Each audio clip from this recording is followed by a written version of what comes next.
my career by the gentleman on the right, Dr. Dean Ornish, in a fairly recent picture, and I want to tell you about that story because it transformed my practice, and it really was serendipity. It wasn't thought out. So in case you aren't aware of Dr. Dean Ornish, he developed a program, which is the graphic on the right, that combined an early introduction he had to Eastern medicine in his house in Dallas, Texas, where his father was a prominent orthodontist. And he understood the influence of mind and body early in his career. But he developed what he called the lifestyle heart trial, where he took a plant-based diet without added oil, controversial maybe, less than 10% of calories from fat total. He did exercise, which in these cardiac patients was largely just walking. He anticipated long before that you didn't need a marathon to be healthy. You needed standing and motion and walking. He combined it with stress management using yoga, meditation, and such. And really what he would tell you is the key is number 4, support, getting together on a regular basis, like a group I'll talk about in a little bit, the Plant-Based Nutrition Support Group, finding your peers, walking the distance with other people who are walking the same path. And they met and they became friends and they loved and supported. And Dr. Ornish would tell you that's the most important program of his healing program.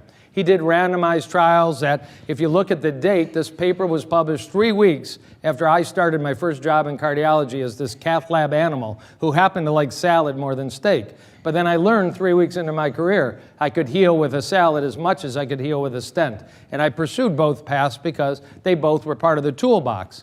Dr. Ornish followed up his study. If you look at the graph on the right, 1998, a paper that should have transformed medicine worldwide and been in every cafeteria and every patient chart and every patient discharge program. But these are patients that were randomized to either yoga, stress, love, support, exercise, and a plant-based diet, or they got standard cardiology care, and they agreed to have a baseline heart catheterization and another one 5 years later. The curve that goes up is what happens to your heart arteries if you see and are treated in a standard cardiology clinic.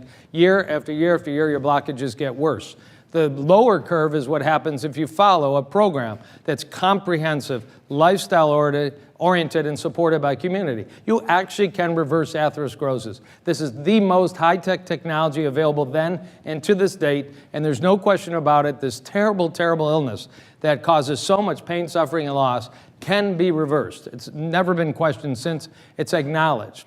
Well, why is the basis of it plant-based diets? Why is that diagram that James showed have that beautiful whole food fiber-rich olive at the middle, and olive, not olive oil, in the middle?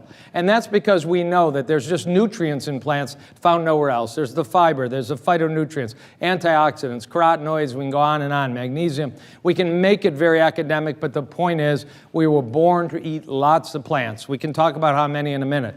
This is a study done 3 years ago that looked, can you dose fruits and vegetables like a medication? And what impact does it have on your risk of heart disease, your risk of cancer, and your overall chance of surviving during a study period?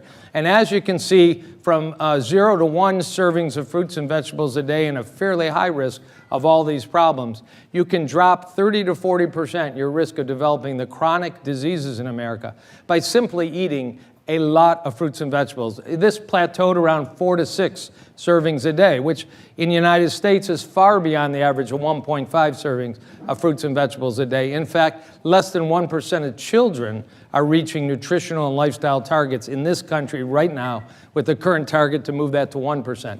So nutrition is powerful. Plants are healing. Plants are information. Plants are medication.